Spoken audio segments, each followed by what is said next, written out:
আসসালামু আলাইকুম সুপ্রিয় শিক্ষার্থী বন্ধুরা, ম্যাথমেটিক্স মজাতে তোমাদের সবাইকে স্বাগত। আমরা বলছি সপ্তম শ্রেণীর গণিত প্রথম অধ্যায়টি, তাদেরই নাম হলো মূলত অঙ্ক সংখ্যা। আজকে আমরা পড়ব খুবই গুরুত্বপূর্ণ দুটো প্রশ্ন নিয়ে, যেগুলো তোমাদের বর্গ ও বর্গ সম্পর্কিত সমস্যা থেকে রিলেটেড কিছু প্রশ্ন, খুবই গুরুত্বপূর্ণ, পরীক্ষা আসতে পারে এই প্রশ্নগুলো। কেমন? তাহলে চলো শুরু করা যাক।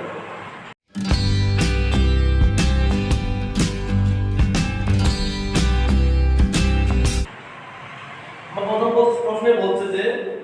8655 থেকে কোন সূচক সংখ্যাকে বিয়োগ করলে বিয়োগফলটি একটি পূর্ণবর্গ সংখ্যা হবে। তার মানে শিওর দিলে কি না কোন একটা পূর্ণবর্গ সংখ্যা না, এখান থেকে কিছু একটা বিয়োগ করতে হবে, তারপর কি হবে? পূর্ণবর্গ হবে। ঠিক আছে? আবার এখানে বলছে যে এটা একটা সংখ্যা, এটার সাথে কোন সংখ্যাটা সবচেয়ে ছোট কোন সংখ্যাটা যোগ করলে এটা পূর্ণবর্গ হবে। এখানে বিয়োগ করছে এখানে কি যোগ করতে হবে, মানে এটাও কি না পূর্ণবর্গ না, এটাকে যেটা যোগ করতে হবে। কেমন? তাহলে আমি এখন খুব ভালোভাবে তোমাদেরকে বুঝাই দেব, তোমরা এখন যত ধরনের ম্যাথ আছে ইনশাআল্লাহ তোমরা করতে পারবা। খুব সুন্দরভাবে একটু বুঝে নাও, হ্যাঁ, ভালোভাবে বুঝে নাও মনোযোগ দিয়ে। তাহলে এরকম উদাহরণে 4 5, তাহলে আমি প্রথমে শুরু করি না। 4 সমাধান না সমাধান। আচ্ছা, এত থেকে কোন সূত্র সংখ্যা বিয়োগ করলে বিয়োগফল পূর্ণবর্গ হবে? মানে কি আমরা এটা আসলে বর্গমূল বের করি, কি করি বর্গমূল বের করে দেখি যে আসলে এখানে কি গ্যাপ আছে, কি দরকার। আগে আমাকে এটা সামনে দিতে হবে বর্গমূলটা করে, কেমন? তারপর আমরা বুঝতে পারবো আসলে এটা কেন বর্গমূল হচ্ছে না, এটা বের হচ্ছে না। ঠিক আছে? তো চলো এখানে 8 6 5 5, এটা আমরা কি করি বর্গমূল, আমরা একটা কোন শিখে আসছি কিভাবে বর্গমূল বের করে আমরা করে ফিরে আসলো। এখানে প্রথমে যে 86 তো 86, এখন দেখো তো এই যে 86 না এখানে, তাহলে প্রথমটা কত কাছাকাছি একটা বর্গ হইতে আমার বর্গ সংখ্যা, তাহলে 8 64 অনেক কম হয়ে যাবে। 7 যেমন 50 এটাও কম। 9 9 81 10 100 হবে, কিন্তু 9 9 81 মানে কি এর থেকে একটু কম, তাহলে আমাদের কত কি হবে? 9 9 81। কেমন? এখন দেখো বিয়োগ করে গেল 6 থেকে 1 গেলে 5, এবং আমরা কি জানি যে এখানে হবে কি 9 এর দ্বিগুণ হয়ে যায় না, 9 দ্বিগুণে 18। যেহেতু 18 এটার মধ্যে যাচ্ছে না, আমরা কি একটা জোড়া নামাবো, কি নামাবো? জোড়া। এখন বলো যে এখানে কত বছরে এটা কাছাকাছি যাবে। ঠিক আছে? আর তুমি দেখেন 2 বসাও, 2 বসালে 182 182 দিলে করলে 300 সামথিং আসবে, বাট এখানে যাবে না। তুমি যদি এখানে 3 বসাও, 3 3 গুণে 6, এটা যদি 4 আছে 2, 3 এর 3 আর 2 কত 5 546, 500 কত 46। তুমি এখানে 4 বসাও, তাহলে এটা 700 600 ক্রস করে ফেলবে। বুঝতে পারছো? তাহলে আমরা এটাই রাইট, ঠিক বসালে হবে। এখানে 3 বসালে তাহলে 3 3 9, এটা দিয়ে কি হবে? 3 3 9, 3 আসছে 24, 24 এ 4, আর আছে কত আমাদের 2 আছে, 3 এর 3 আর 2 কত 5। আমাদের বিয়োগ করি কত হয়ে গেল? এটা এখানে যাবে না, 9 10 11 12 13 6, এটা কত চলবে 6। তার মানে দেখো তো এটা কখন বর্গমূল হইতো? যখন কি এখানে 0 আসবে, তাই না? নিশ্চয় বাদ দিলে এটা বর্গমূল হয়ে যাবে। কিন্তু এখানে 6টা এক্সট্রা চলে আসছে, কিন্তু এই 6 এর জন্য কি এটা কোনো বর্গমূল হতে পারতেছে না। কিন্তু তার মানে কি দেখো তো, অর্থাৎ 6 না থাকলে এটা 0 হয়ে যেত। এখানে কি হতো 0 0 হওয়া মানে কি নিশ্চয় বাদ যাওয়া, এটা বর্গমূল হয়ে যাবে। কিন্তু আমরা এক ক্লাসে দেখছি যে বর্গমূল হয়ে যায়, এখানে কি লাস্টে 0 আসে, তখন বলবো এটা একটা বর্গমূল। কেমন? বাট এখানে কি 6টা আমরা একসাথে চলে আসছে, তার মানে দেখো তো এই 6 এর জন্য কি এটা কি পূর্ণবর্গ হচ্ছে না। কিন্তু ঠিক আছে, বর্গমূল বের হওয়া মানে কি এটা পূর্ণবর্গ, তাই না? তাহলে এটা পূর্ণবর্গ হওয়ার জন্য কত এখানে 6টা এক্সট্রা চলে আসছে। কিন্তু যদি এখানে 0 হইতো তখনই কি এটা পূর্ণবর্গ হয়ে যাবে কিন্তু আমরা আনসার 93 বলবো কত 93 কেমন তার মানে এই যে 6টা এখানে একটা চলে আসছে আমরা যদি এখানে 6 বাদ দিয়ে দেই এখান থেকে লাস্টে 6টা আসবে যদি এখান থেকে বাদ দিয়ে দেই মানে কি এখানে আসলে 0 হয়ে যাবে দেখো বিষয়টা একটু ভালোভাবে বুঝো তাহলে দেখো আমরা যদি এখান থেকে 6টা বাদ দিয়ে দেই এখানে কি বাদ দিয়ে দেই 6 বাদ দিয়ে দেই তো 6 বাদ দিলে তো এখানে 8 6 4 9 না কারণ 8 6 5 5 কি বাদ দিচ্ছি এখানে 6টা বাদ দিচ্ছি আমরা এটা থাকে না এখন দেখো এটা যদি বর্গমূল করি 9 করলে 9 9 81 আগের মতো এখানে হচ্ছে 5 5 না কত নেই 18 দেখো এখানে কিন্তু কি করতে হবে এখানে তো আগে কত না আসতো তুমি 6 বাদ দেওয়ার পরে 6 বাদ দেওয়ার কি আছে এখানে 4 9 কত আছে এখানে 4 9 ঠিক আছে এখন তুমি 3 দিয়ে করো পুরো মিলে যাচ্ছে 5 4 9 0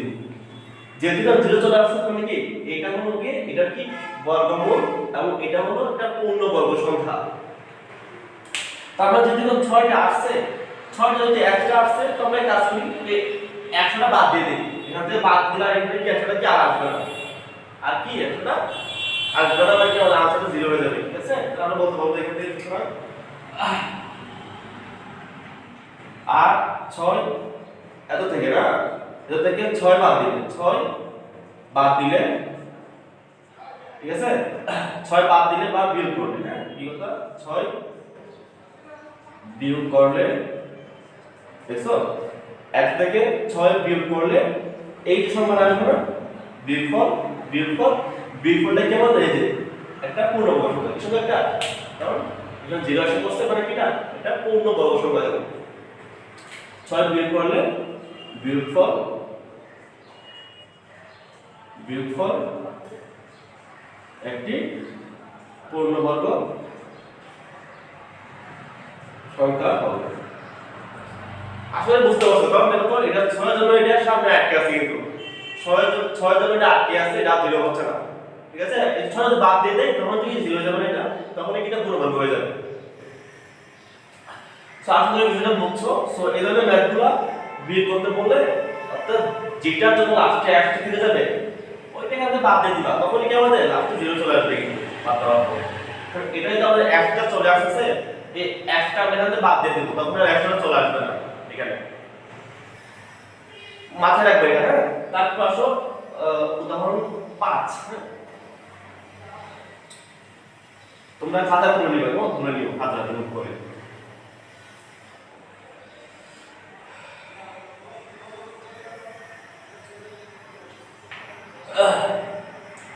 এখন আসো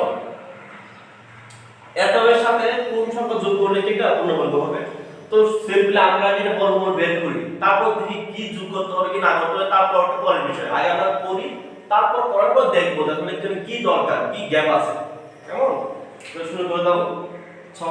5 12 0 1 তাহলে আমাদের নিয়ম কি ছিল যে আমরা ডান দিক থেকে জোড়া করে বাদ করে দিতে তাই না তাহলে এই যে 1 জোড়া 2 জোড়া 3 জোড়া কেমন আর প্রথম জোড়া থেকে কি প্রথম জোড়া কাছাকাছি কেটে নেব বর্গ সংখ্যা নেব তাই না তাহলে 65 তাহলে 65 কাছে আগে কি আছে 7 7 50 8 আর 64 তাহলে কি হবে आंसर को 64 होंगे তাহলে 8 টাকা কত 64 হ্যাঁ বিয়োগ করে বলতে গেলে 1 বিয়োগ করে দিলাম তারপর কাজটা কি ছিল আমাদের বর্গমূল বের করার কিভাবে করতে হবে একদম ডিটেইলস বলা হয়েছে এর আগের কাজগুলো দেখে আসতে পারা যাবে ডেসক্রিপশনে লিংক দেওয়া আছে তাহলে 8 টাকা কত 8 দুগুণ 16 এটা গুণ করতে হবে 8 দুগুণ 16 এখন দেখো এই যে 1 এর মধ্যে তো যাচ্ছে না কিন্তু তাই না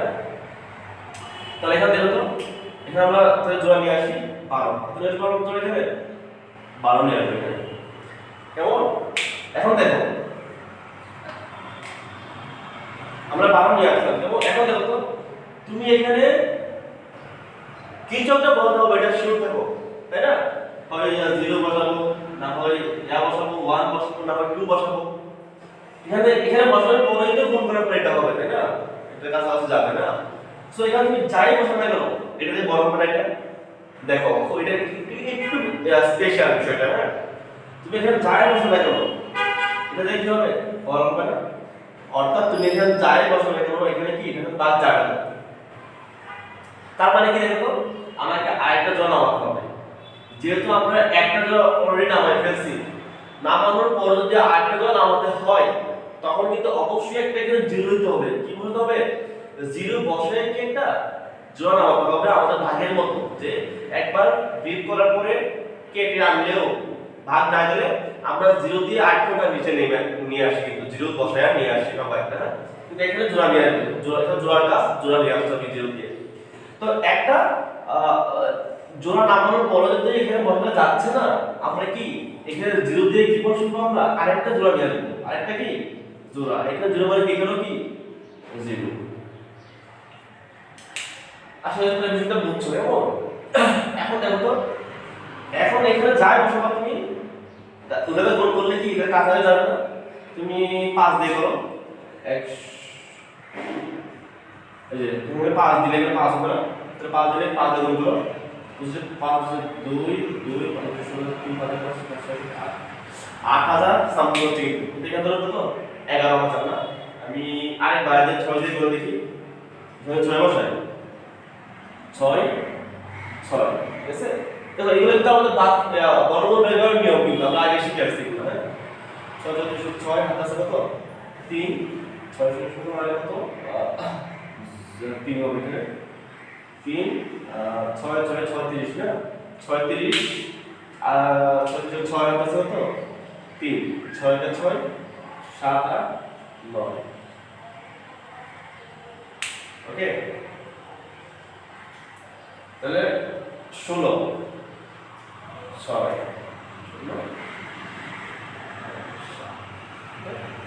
তুমি 7টা দেখো, তারপর 7 দিয়ে করে দেবো, চলে এটা আমার ঠিক আছে তো নাকি, এটা তো 1 1 12, তাহলে 11209, আর আমাদের এখানে 6 দিলে 6 6 36 6 হাত আছে 3 6 0 আর 3 6 6 36 6 হাত আছে 3 6 কে 6 আর 3 কত 7 8 9, এটা আমি আর বাড়াই 1607 7 দিলে 7 কত হচ্ছে 4 7 হলো আর কত 4 না, তাহলে 6 টা 42 এ 2 হাত আছে কত 4, 7 থেকে 7 আর 4 কত 11 11, এবার 11249, তো 11200 কিন্তু এখানে বলছে 11201, তার মধ্যে এইটা বড় যাচ্ছে না একটু, এটা থেকে এটা বড় না, তাহলে এটা সাথে মিশে যাবে না, এটা তাহলে আমাদের কত হবে 6 দিয়ে হবে কত 6 6, ঠিক আছে। তো 6 6 দিয়ে গুণ করলে দেখেছি 6 6 এইটা হয় 6 6 6 হাতে আছে 3 6 0 0 3 কত, তুমি এখানে কত কথা আছে এটা কত আর কত তোমার ইচ্ছা, তাহলে 6 0 3, ঠিক আছে। তাহলে 6 6 6 হাতে আছে কত, হাতে আছে 3, ঠিক আছে। তাহলে 6 কে 6 আর 3 কত 9,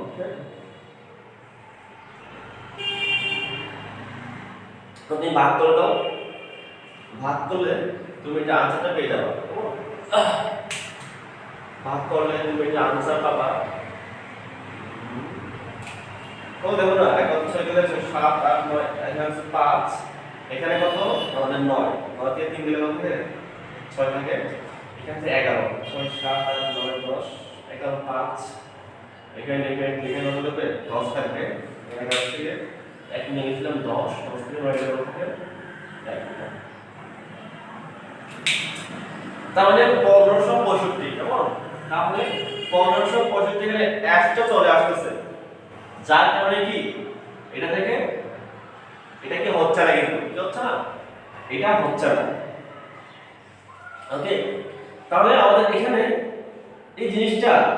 আমাদের পূর্ণভাগ কেন হচ্ছে না, কারণ এখানে কি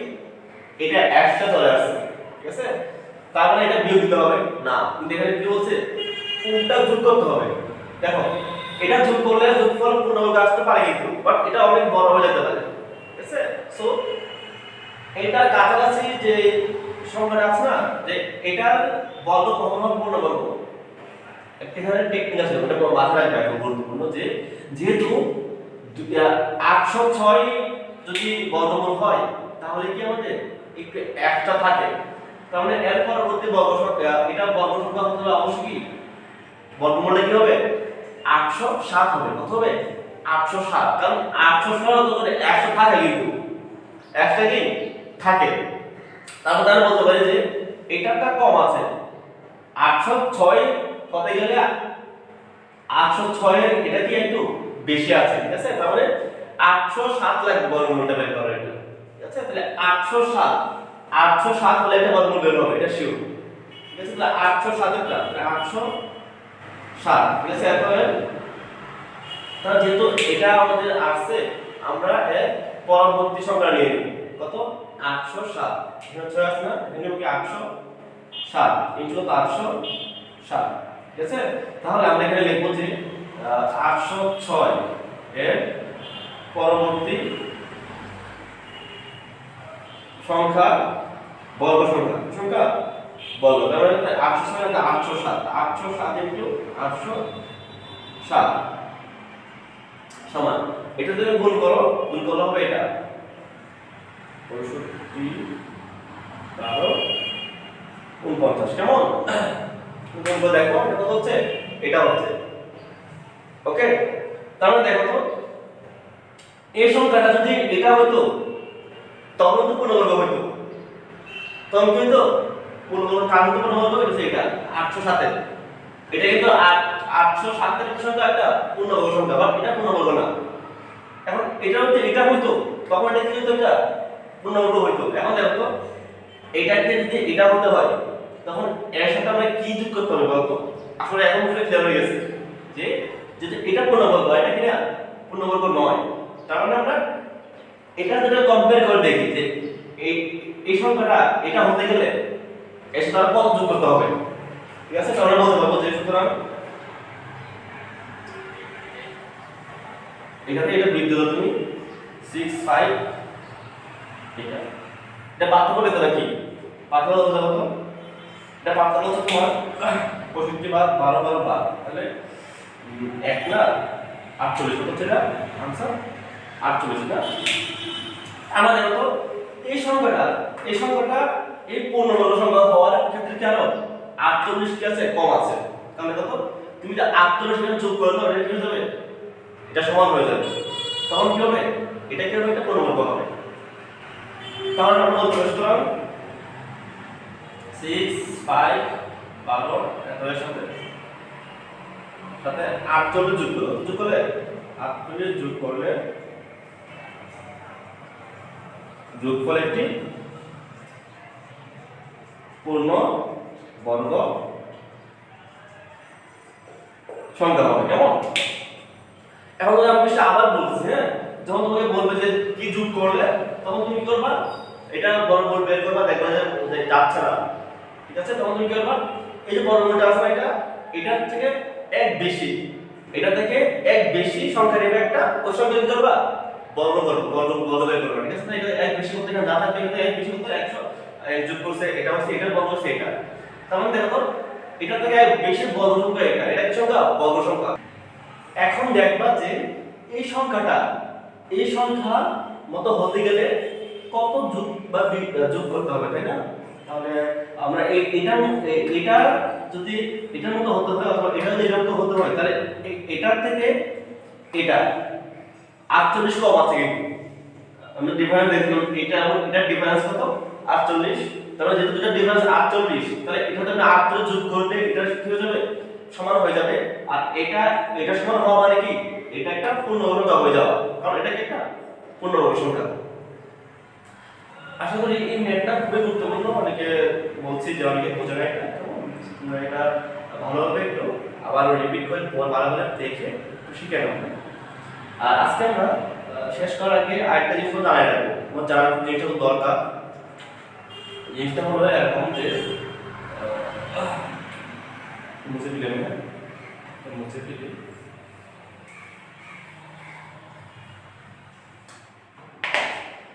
তোমার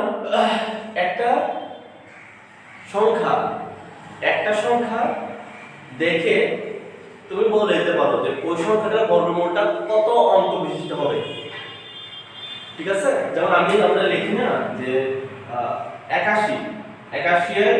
বর্গমূল কত 9 9 9 কত 81 না আবার যদি বলি 121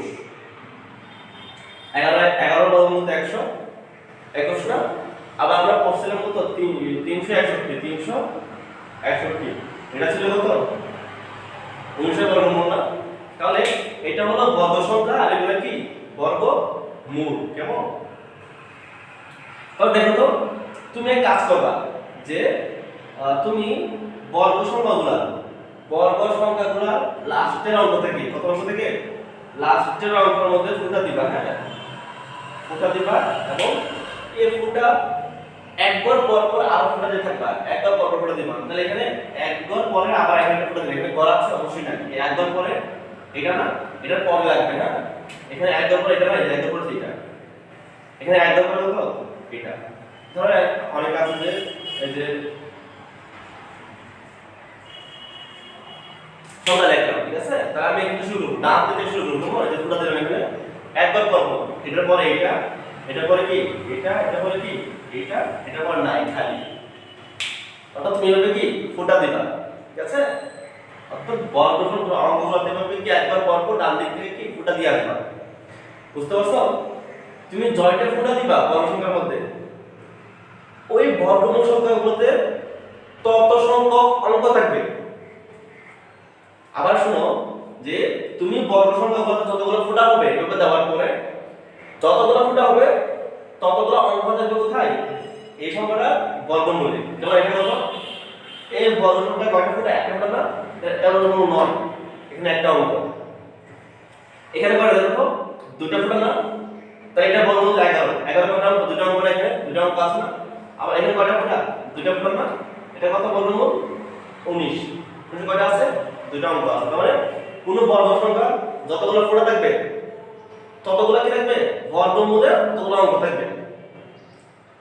যেমন এটা যদি আমি এটা ধর एग्जांपल নাও হতে পারে এটা বর্গ সংখ্যা ধরে এটা বর্গ সংখ্যা হ্যাঁ এটা কয়টা ফুটা 1 2 3 4 5 ঠিক আছে সমাকার দেব তো ধরে এটা আমরা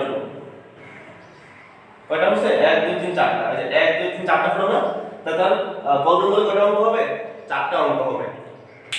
সো এটা যদি আসতে পারে তোমাদের যে এটা দিয়ে দিবে সংখ্যা বলবে এই সংখ্যার বর্গমূলটা কত অঙ্ক বিশিষ্ট তো তুমি এটাই বলবে হ্যাঁ এটাই বলবে যে এই সংখ্যার বর্গমূলটা কত অঙ্ক বিশিষ্ট প্রথম কি করবে ফুটা দিবা এখানে একটা ফুটা এরপর আরেকটা ফুটা এরপর আরেকটা ফুটা একদম পর পর এখানে তো চারটা যদি ফুটা এটা বর্গমূলটা কত অঙ্ক 4 অঙ্ক বিশিষ্ট সো আমরা আজকে লেকচারে অনেকগুলো গুরুত্বপূর্ণ বিষয় জানলাম দুইটা ম্যাথ জানলাম খুবই গুরুত্বপূর্ণ এবং এই জিনিসটা তোমরা মাথায় রাখবা কেমন আর আশা করি এই ক্লাসটা তোমাদের অনেক উপকৃত হবে ভালোভাবে বুঝে লাগবে আবার টেনে দেখবা ঠিক আছে প্রথমে না বুঝলে আবার দেখবা ইনশাআল্লাহ বুঝে ফেলবা ঠিক আছে আর খাতায় অবশ্যই নোট করবা আগামী ক্লাসে আমরা নতুন কিছু নিয়ে তোমার সামনে হাজির হবো সেই পর্যন্ত সবাই ভালো থাকো সুস্থ থাকো বাসায় থাকো আসসালামু আলাইকুম